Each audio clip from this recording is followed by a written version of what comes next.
Season 2 के and में B कोमाची ने अपना म्यूजिक वीडियो शूट किया था और उसके बाद 6 मंथ का टाइम स्किप हो गया। इन 6 मंथ्स में बी कोमाची की पॉपुलैरिटी कंप्लीटली एक्सपोर्ट कर चुकी थी। उनके म्यूजिक वीडियो ने 20 मिलियन व्यूज क्रॉस कर लिए थे। मेमचो ने इस अपॉर्चुनिटी को वेस्ट नहीं किया। उसने मल्टीपल क्रिएटर्स के साथ कोलैबोरेशन किए, अपने पर्सनल चैनल पर भी कंस्टेंटली कंटेंट अपलोड किया और धीरे धीरे उसके चैनल की एक लॉयल ऑडियंस बन गई। वीडियो रिकमेंड होने लगी और सब्सक्राइबर्स बढ़कर 3,60,000 हो गए। लेकिन बी कुमाची की सक्सेस यहीं तक लिमिटेड नहीं थी। टोक्यो ब्लेड के बाद अकाने और एक्वा का करियर भी रॉकेट की स्पीड से ग्रो कर रहा था। अकाने को नए लीड रोल्स मिलने लगे, उसकी एक न्यू मूवी भी आने वाली थी और एक्वा वो मल्टीपल रेगुलर टीवी शोज में काम कर रहा था। साथ ही फैशन मैगजीन्स के लिए मॉडल भी बन गया था। मतलब बी कोमाची हो, अकाने हो या एक्वा, सब अपनी लाइफ के नेक्स्ट लेवल पर पहुंच चुके थे।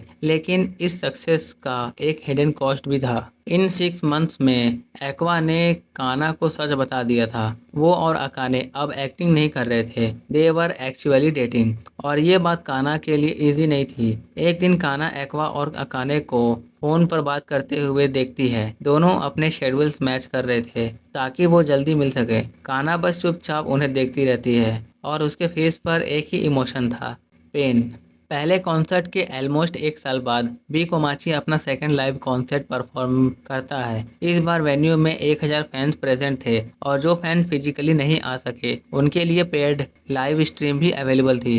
कॉन्सर्ट सक्सेसफुल रहा, लेकिन एक चीज मिसिंग थी, एक्वा। एक्वा कॉन्सर्ट देखने नहीं आया था। मियाको सबको कार से घर ड्रॉप कर रही होती है। मेमचो कैजुअली पूछती है, एक्वा कहाँ है? मियाको बताती है कि एक्वा शूटिंग कर रहा है और आज उसे 3 एपिसोड्स शूट करने हैं। तभी काना अचानक बोलती है, कार रोको।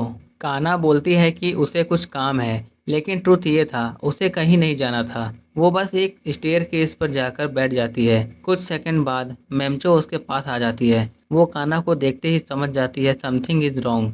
मेमचो जेंटली बोलती है, मुझे पता है तुम्हारा टाइम टफ चल रहा है और बस इतना सुनना था। काना फाइनली टूट जाती है। वो बताती है कि जब भी वो एजेंसी जाती है, एक्वा उससे देखते ही अपने रूम में चला जाता है और आज आज तो वो बी कोमाची का कॉन्सर्ट देखने भी नहीं आया। काना को लगता है एक्वा उसे अवॉइड कर रहा है। क्यों? Because he is dating Akane now. काना कहती है, अकाने अच्छी है, टैलेंटेड है, उसे दोनों के रिलेशनशिप से कोई प्रॉब्लम नहीं है। एक्वा ने कुछ रॉन्ग भी नहीं किया, लेकिन उससे मुझे अवॉइड करने की जरूरत नहीं थी। और फिर काना रो पड़ती है। काना को घर ड्रॉप करने के बाद मेमचो एक डिसीजन लेती है, वो एक्वा से खुद बात करेगी। शूटिंग खत्म होने के बाद एक्वा बाहर आता है और सामने मेमचो ऑलरेडी वेट कर रही होती है। एक्वा इमिडिएटली समझ जाता है ये कोइंसिडेंस नहीं है, मेमचो को उससे कुछ इंपॉर्टेंट बात करनी है। एक्वा कहता है, मैं बहुत टायर्ड हूँ, अभी बात नहीं कर सकता। मेमचो कामली रिप्लाई करती है, नेक्स्ट टाइम हम दोनों कब फ्री होंगे? एक्वा के पास आंसर नहीं था। May be weeks, may be months. इसलिए वो एग्री कर जाता है, बस एक कंडीशन के साथ, जहाँ सोफा हो वहाँ बात करना। मेमचो एक्वा को अपने घर ले जाती है। एक्वा मजाक में कहता है, रात के 11 बजे के बाद एक माइनर को घर बुलाकर तुम खुद लॉ ब्रेक कर रही हो। मेमचो पैनिक कर जाती है, लेकिन फिर उसकी नज़र एक्वा पर पड़ती है। एक्वा लिटरली नींद से लड़ रहा था। तब मेमचो को समझ आता है ये लड़का कितना इंसाने शेड्यूल फॉलो करता है। आज 3 एपिसोड शूट किए, कभी कभी 4 एपिसोड तक शूट करने पड़ते हैं। ऊपर से ला ला ला के नेक्स्ट स्टेज प्ले के इनविटेशन, उसकी रिहर्सल और घर जाकर स्टडीज। मेमचो पूछती है, कॉलेज जाने का प्लान है? एक्वा कहता है हाँ, वो मेडिकल स्कूल एंट्रेंस एग्जाम देना चाहता है। मेमचो शॉक्ड होती है, तुम डॉक्टर बनना चाहते हो? एक्वा कहता है कि वो कम्प्लीटली श्योर नहीं है, लेकिन फ्यूचर के ऑप्शन में डॉक्टर बनना भी एक पॉसिबिलिटी है। मेमचो कहती है कि वो भी कभी कॉलेज जाना चाहती थी, इसलिए वो एक्वा के डिसीजन को रेस्पेक्ट करती है। लेकिन फिर वो एक इम्पॉर्टेंट वर्ड यूज करती है, रैशनल। रैशनल मतलब लॉजिक और कॉमन सेंस के बेसिस पर डिसीजन लेना, और इसका ऑपोजिट होता है इमोशनल या इरेशनल डिसीजन। मेमचो कहती है, दोबारा एग्जाम देना लॉजिकली बेटर डिसीजन हो सकता है, लेकिन काना को अवॉइड करना रैशनल डिसीजन नहीं था। एक्वा इमिडिएटली सीरियस हो जाता है। मेमचो कहती है, काना की परफॉर्मेंस भी अफेक्ट हो रही है, वो पहले जैसी नहीं रही और इस सिचुएशन की रेस्पॉन्सिबिलिटी एक्वा को लेनी होगी। एक्वा सडनली मेमचो को सोफा पर पुश करता है और गुस्से में कहता है, मुझे लेक्चर देने की तुम्हारी हिम्मत कैसे हुई?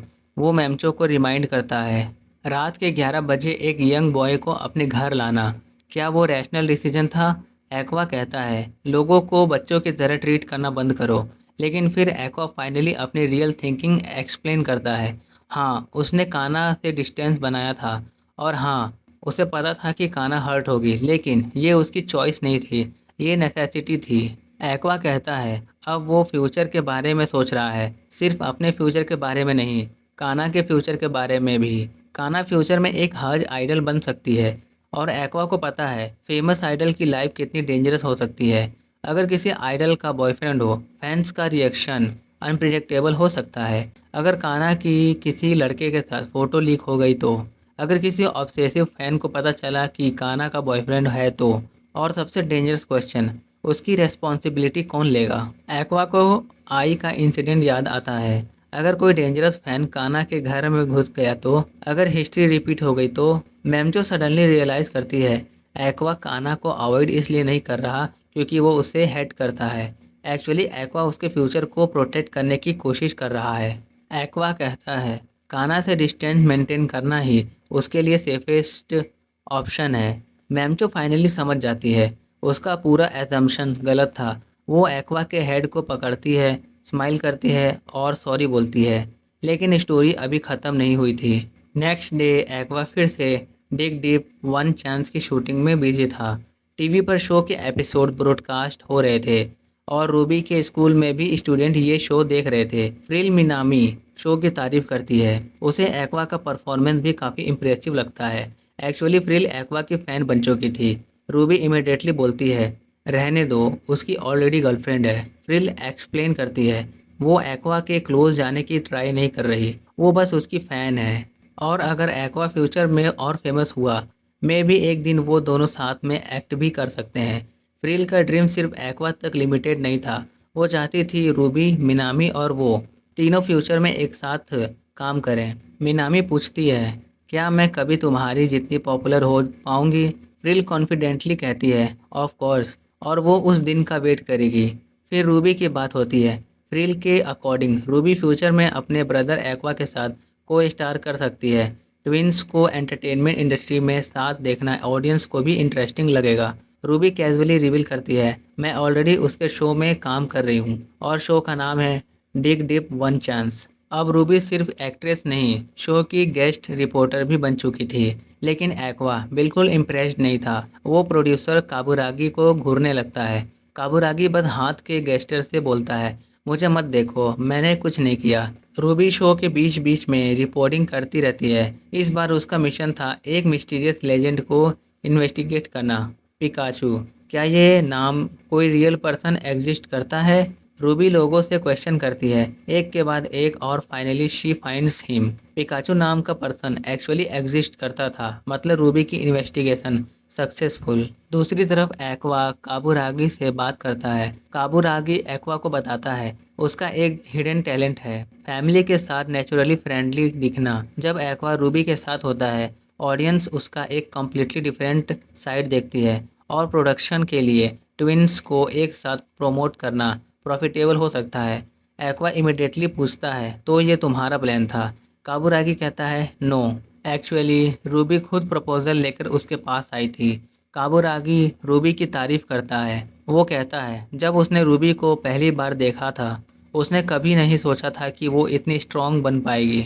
और फिर काबुरागी एक सस्पिशियस क्वेश्चन पूछता है, कहीं ये आइडिया स्ट्रॉबेरी प्रोडक्शन ने तो नहीं दिया? सीन पूल साइड पर शिफ्ट होता है। रूबी सीधा इचिगो के पास जाती है, स्ट्रॉबेरी प्रोडक्शन का प्रेसिडेंट। इचिगो रूबी को खुद से दूर रहने के लिए कहता है, लेकिन रूबी पीछे हटने वाली नहीं थी। वो इचिगो को डायरेक्टली कन्फ्रंट करती है। रूबी कहती है, इचिगो ही वो पर्सन है जो उसकी मदर आई के सबसे क्लोज था, और इसका मतलब आई की डेथ के ट्रूथ के सबसे क्लोज भी इचिगो ही है। रूबी की आइज़ में एंगर था, और फिर वो फाइनल लाइन बोलती है, जब तक मुझे मॉम के मर्डर का सच नहीं मिलता, मैं तुम्हारा पीछा नहीं छोड़ूंगी।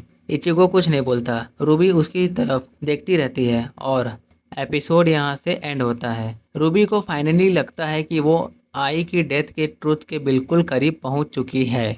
लेकिन क्या इचिगो एक्चुअली सब कुछ जानता है? और एक्वा को जब रूबी की इन्वेस्टिगेशन का पता चलेगा तो क्या वो उसे रोकेगा? नेक्स्ट एपिसोड में मिलते हैं।